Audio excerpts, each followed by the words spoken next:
வணக்கம். தமிழ்வினின் காலை நேர பிரதான செய்திகள். முதலில் தலைப்புச் செய்திகள். பொது அவசரகால நிலைமையை நீடித்து அதிவிசேட வர்த்தமானி. தகவல் அறியும் உரிமை ஆணைய நிதி சுயாதீனமாக நடவடிக்கைகள் அவசியம். இலங்கை சட்டத்திறனிகள் சங்கம் கோரிக்கை. பொய்களை கூறி நாகரிகமற்று செயற்பட வேண்டாம். கஜேந்திரகுமாரின் கருத்துக்கு பதிலடி கொடுத்த CVK. மின்சாரம் உட்பட பல சேவைகள் அத்தியாவசிய சேவைகளாக பிரகடனம். தென்கிழக்கு வங்கள விரிகுடாவில் உருவாகியுள்ள காற்று சுழற்சி அடுத்து வரும் சில நாட்கள் தொடர்பில் வெளியான முக்கிய அறிவிப்பு. பயிற்சியங்களுக்கு இழப்பீடு. விவசாய திணைக்களம் விசேட அறிக்கை. சிறுமி டினோஜாவின் மரணத்துக்கு நீதி கோரி இன்று போராட்டம். கொழும்பு சிலாபம் இடையிலான ரயில் சேவைகள் மீள ஆரம்பம். தொடர்பான விரிவான செய்திகள்.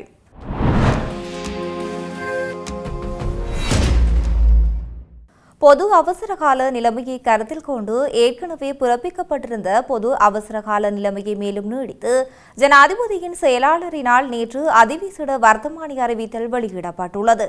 இலங்கையில் நிலவும் பொது அவசரகால நிலைமையை கருத்தில் கொண்டு பொது பாதுகாப்பு மற்றும் நாட்டின் இயல்பு நிலையை பாதுகாத்தல் மற்றும் பொதுமக்களின் வாழ்க்கைக்கு அவசியமான வளங்கள் மற்றும் சேவைகளை பேணுவதற்காக இந்த பொது அவசரகால நிலைமை பிரகடனப்படுத்தப்பட்டுள்ளது. தகவல் அறியும் உரிமை ஆணையத்துக்கு போதுமான மற்றும் சுயாதீனமான நீதி ஆதாரங்கள் வழங்கப்படுவதை உறுதி செய்ய உடனடி நடவடிக்கை எடுக்குமாறு இலங்கை சட்டத்திறனிகள் சங்கம் ஜனாதிபதி அனுரகுமார திசாநாயக்கவிடம் கோரிக்கை விடுத்துள்ளனர். இலங்கை சட்டத்திறனிகள் சங்கம் தலைவர் ராஜீவர் அமரசூரிய மற்றும் இலங்கை சட்டத்திறனிகள் சங்கம் செயலாளர் சதுரா கல்கேனா ஆகியோர் கையொப்பமிட்டு ஜனாதிபதிக்கு அனுப்பப்பட்ட கடிதம் தகவல் அறியும் உரிமை ஆணையத்தின் செயல்பாடு மற்றும் நிதி சுயாட்சி குறித்து கவலைகளை எழுப்பியுள்ளது.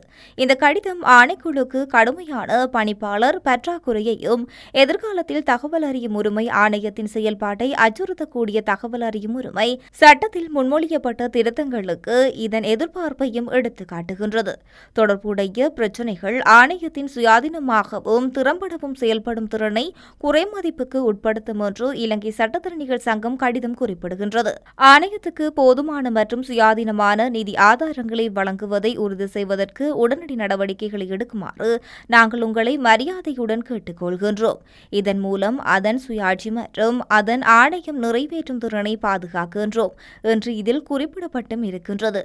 தகவல் அறியும் உரிமை சட்டத்தில் எந்தவொரு திருத்தமும் மேற்கொள்வதற்கு முன்னர் இலங்கை சட்டத்தரணிகள் சங்கம் மற்றும் பிற முக்கிய பங்குதாரர்கள் மற்றும் பொதுமக்களுடன் கலந்தாலோசிக்குமாறு இலங்கை சட்டத்தரணிகள் சங்கம் ஜனாதிபதி திசாநாயக்கவிடம் அழைப்பு விடுத்துள்ளது. இலங்கை தமிழரசு கட்சி சமஷ்டி கட்சி. ஆகவே சமஷ்டியை பற்றி நாங்கள் பேசாமல் விடுவோமா என இலங்கை தமிழரசு கட்சியின் தலைவர் CVK சிவஞானம் கேள்வி எழுப்பியதுடன் இந்திய வெளியுறவு நாங்கள் அதனை வலியுறுத்தினோம் என தெரிவித்துள்ளார். சமகால நிலைமைகள் தொடர்பாக CVK சிவஞானம் நடத்திய ஊடக சந்திப்பின் போதே இந்த விடயத்தை தெரிவித்துள்ளார். இந்திய வெளியுறவுத்துறை அமைச்சர் ஜெய்சங்கருடனான சந்திப்பில் அமைச்சருடன் மனு கையளிக்கப்படவில்லை எனவும் உயர்ஸ்தானிகரிடமே மகஜர் கையளிக்கப்பட்டதாக கஜேந்திரகுமார் தெரிவித்தார். இவ்வாறான சந்திப்புகளில் அமைச்சர் மனு கையேற்பதில்லை என்று இந்திய உயர்ஸ்தானிகர் காரியாலயத்தின் அறிவுறுத்தலுக்கு அமைய இந்திய உயர்ஸ்தானிகர் சந்தோஷ் ஜாவிடம் மகஜர் கையளிக்கப்பட்டது. இந்த சந்திப்பின் அடிப்படை நோக்கம் தேவையற்ற கால தாமதமாகியுள்ள மாகாண சபை தேர்தலை நடத்த இலங்கை அரசாங்கத்துக்கு இந்தியா வலியுறுத்த வேண்டும் என்பதே ஆகும். மாகாண சபை தேர்தலை நடத்த நானும் ஏனையவர்களும் வலியுறுத்தினோம். சமஷ்டியை பற்றி நாங்கள் பேசவில்லை என்று கஜேந்திரகுமார் பொன்னம்பலம் தெரிவித்து ஆச்சரியம் அளிக்கின்றது என குறிப்பிட்டுள்ளார். மின்சார விநியோகம் தொடர்பான அனைத்து சேவைகள் எரிபொருள் பெட்ரோலிய உற்பத்தி பொருட்கள் எரிவாயு விநியோகம் அல்லது பகிர்ந்தளிப்பு உள்ளிட்ட பல சேவைகளை அத்தியாவசிய சேவைகளாக பிரகடனப்படுத்தி அதிவிசேட வர்த்தமானி அறிவித்தல் வெளியிடப்பட்டுள்ளது. 1979 ஆண்டில் 61 இலக்க அத்தியாவசிய பொதுச் சேவைகள் சட்டத்தின் விதிகளுக்கு அமைய ஜனாதிபதி அனுரகுமார திசாநாயக்கவினால் இந்த வர்த்தமானி வெளியிடப்பட்டுள்ளது. இந்த அறிவித்தல் 2025 டிசம்பர் 28 இடப்பட்ட 2468 கீழ் 46 இலக்க அதிவிசேட வர்த்தமானி பத்திரிகை ஊடாக வெளியிடப்பட்டது. வர்த்தமானியின் அறிவித்தலின்படி வைத்தியசாலைகள், பாரம்பரிய நிலையங்கள், மருந்தகங்கள் மற்றும் அதுபோன்ற நிறுவனங்களில் நோயாளர்கள் நோயாளர்கள் பராமரித்தல், அனுமதித்தல், பாதுகாத்தல், உணவளித்தல் மற்றும் சிகிச்சையளித்தல் தொடர்பான அனைத்து சேவைகள், நோயாளர் காவு வண்டி சேவைகள், பயணிகள் அல்லது பொருட்கள் போக்குவரத்துக்கான பொது போக்குவரத்து சேவைகள், நீர் வழங்கல் மற்றும் வடிகால் அமைப்பு தொடர்புடைய அனைத்து சேவைகள், உணவு மற்றும் அத்தியாவசிய பொருட்கள் வழங்குதல், பாதுகாத்தல் மற்றும் விநியோகித்தல் தொடர்பான சேவைகள் அனைத்தும் மாவட்ட செயலகங்கள், பிரதேச செயலகங்கள் மற்றும் களமட்ட அதிகாரிகளால் ஆற்றப்பட வேண்டிய அனைத்து சேவைகள், இலங்கை மத்திய வங்கி உட்பட அனைத்து அரசு வங்கிகள் மற்றும் காப்புறுதி சேவைகள், உள்ளூராட்சி நிறுவனங்களினால் முன்னெடுக்கப்படும் நீர் வழங்கல், மின்சாரம், கழிவு நீர் அகற்றும் முறைகள், தீயணைப்பு, கழிவு சுத்திகரிப்பு மற்றும் குப்பைகள் அகற்றுதல் உள்ளிட்ட அனைத்து சேவைகள் அதில் உள்ளடக்கப்பட்டுள்ளன என்பது குறிப்பிடத்தக்கது. தென்கிழக்கு வங்களா விரிகுடாவில் இந்தோனேஷியாவில் மேற்கு பகுதியில் உருவாகியுள்ள காற்று சுழற்சியை அடுத்து வரும் நாட்கள் மேற்கு வடமேற்கு திசையில் நகர்ந்து எதிர்வரும் 2ஆம் தேதியன்று தாளமுகம் மாற்றம் பெறும் யாழ்ப்பாண பல்கலைக்கழகத்தின் புவியியல் துறை பேராசிரியர் மற்றும் தலைவர் நாகமுத்து பிரதீபராஜா தெரிவித்துள்ளார். இலங்கையின் கிழக்கு தென்கிழக்கு திசையில் இலங்கையில் கரையோரமாக நிலவி பின் இலங்கைக்கு தெற்காக மேற்கு நோக்கி நகர்ந்து குமரிக்கடலை சென்றடையும் என எதிர்பார்க்கப்படுகின்றது. இதன் காரணமாக நேற்றைய தினம் கிழக்கு மாகாணத்தில் சில இடங்களில் மழை கிடைக்க தொடங்கியுள்ளது.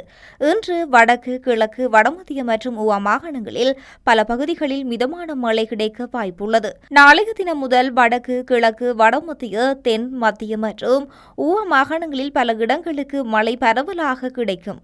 எதிர்வரும் 31ஆம் தேதி முதல் 4ஆம் தேதி வரை வடக்கு, கிழக்கு, மத்திய, ஊவா, வடமத்திய மற்றும் தென் மாகாணங்களில் பல இடங்களுக்கு கனமழை கிடைக்க வாய்ப்புள்ளது. நாட்களில் குறிப்பாக கிழக்கு, ஊவா, மத்திய மற்றும் மாகாணங்களில் சில பகுதிகளுக்கு மிக கனமழை கிடைக்க வாய்ப்புள்ளது. பதுளை, நுவரெலியா, காலி, மாத்தறை, கேண்டி, மட்டக்களப்பு, அம்பாறை மாவட்டங்களில் சில இடங்களில் 31ஆம் தேதி மற்றும் எதிர்வரும் ஜனவரி 1ஆம் தேதி, 2ஆம் தேதி, 3ஆம் தேதி ஆகியவற்றில் 150 மில்லிமீட்டருக்கு மேற்பட்ட மழை கிடைக்க வாய்ப்புள்ளது. இந்த கனமழை மத்திய ஊவா மாகாணங்களில் பல பகுதிகளில் நிலச்சரிவு அனர்த்தத்தை தூண்டலாம். இந்த நாட்களில் கனமழையுடன் கூடிய நிலச்சரிவு அனர்த்தங்கள் தொடர்பில் மிக அவதானமாக இருப்பது அவசியம் என குறிப்பிட்டுள்ளார். திகதி மற்றும் இடங்களில் சில மாற்றங்கள் நிகழக்கூடும் என்பதையும் கருத்தில் கொள்ள வேண்டும் எனவும் இதில் கூறப்பட்டுள்ளது. டிட்வா புயலினால் சேதமடைந்த நெல் மற்றும் ஏனைய பயிர்களுக்கான மானியங்கள் மற்றும் இழப்பீடுகளை வழங்குவது தொடர்பில் விவசாய திணைக்களம் அறிக்கை ஒன்றை சமர்ப்பித்துள்ளது. தற்போது வரை 66,965 நெல் விவசாயிகளுக்கு ஏனைய பயிர்ச்செய்கைகளுடன் தொடர்புடைய 16,869 விவசாயிகளுக்கும் மானியங்கள் மற்றும் இழப்பீட்டுத் தொகை வழங்கப்பட்டுள்ளதாக அதில் கூறப்பட்டுள்ளது. இதன்படி நெற்செய்கைக்காக 66,965 விவசாயிகளுக்கு சொந்தமான 33,215 ஹெக்டேர் நிலப்பரப்பில் 4,982 மில்லியன் ரூபாய் பணம் செலுத்தப்பட்டுள்ளதாக விவசாய திணைக்களம் தெரிவித்துள்ளது. அத்துடன் நெற்செய்கைக்காக தற்போது வரை சுமார் 50,000 ஹெக்டேர் நிலப்பரப்புக்கான விண்ணப்பங்கள் சமர்ப்பிக்கப்பட்டுள்ளதாகவும் அனுமதி வழங்கக்கூடிய அனைத்து விண்ணப்பங்களுக்கும் டிசம்பர் 30ஆம் தேதிக்கு முன்னர் கொடுப்பனவுகள் வழங்கப்படும் எனவும் கூறப்பட்டுள்ளது. இதேவேளை மேலதிக உணவு பயிர்கள், காய்கறிகள் மற்றும் பல வகைக்கான பயிர்ச்சேத இழப்பீடுகாக இதுவரை 16,869 விவசாயிகளுக்கு 670 மில்லியன் ரூபாய் வழங்கப்பட்டுள்ளது. அதன்படி 3,708 ஹெக்டேர் நிலப்பரப்புக்கான இந்த இழப்பீட்டுத் தொகை தற்போது வரை வழங்கப்பட்டுள்ளதாக அந்த திணைக்களம் தெரிவித்துள்ளது. முல்லைத்தீவு மாவட்ட வைத்தியசாலை சிகிச்சையின் போது உயிரிழந்த சிறுமி டினோஜாவின் நீதி கோரி ஆர்ப்பாட்டம் ஒன்று இடம்பெறவுள்ளது. இந்த ஆர்ப்பாட்டமானது இன்றைய தினம் நடைபெறவுள்ளது. இந்த போராட்டத்துக்கு பல்வேறு தரப்பினரும் ஆதரவு தெரிவித்துள்ளனர். முல்லைத்தீவு சிலாவத்தை பகுதியைச் சேர்ந்த குகணேசன் டினோஜா என்ற சிறுமி திடீர் சுகையின காரணமாக முல்லைத்தீவு மாவட்ட வைத்தியசாலையில் சேர்க்கப்பட்டிருந்தார். அதனைத் தொடர்ந்து கடந்த 21ஆம் தேதி சிகிச்சை பலனின்றி உயிரிழந்துள்ளார். மருத்துவ தவறு காரணமாகவே இந்த இறப்பு சம்பவித்துள்ளது என்று சிறுமியின் உறவினர்கள் குற்றம் சாட்டியுள்ளனர். இந்த விடயம் தொடர்பில் முல்லைத்தீவு மாவட்டத்தில் இடம்பெற்ற ஒருங்கிணைப்பு குழு கூட்டங்களிலும் விவாதிக்கப்பட்ட மேலதிக விசாரணைகளும் இடம்பெற்று வருகின்றன.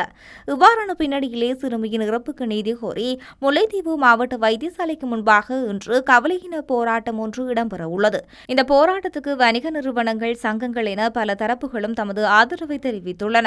அத்துடன் ஏனையோரின் ஆதரவையும் அந்த தரப்பினர் கோரியுள்ளனர். இந்த நிலையில் மருத்துவமனையின் செயற்பாட்டை உறுதி செய்ய மருத்துவமனையில் பணியில் இருந்த மருத்துவ அதிகாரிகள், சுகாதார பணியாளர்களுக்கும் மருத்துவமனை வரும் நோயாளர்களுக்கும் பாதுகாப்பு வழங்குமாறு கோரிக்கை விடுக்கப்பட்டுள்ளது.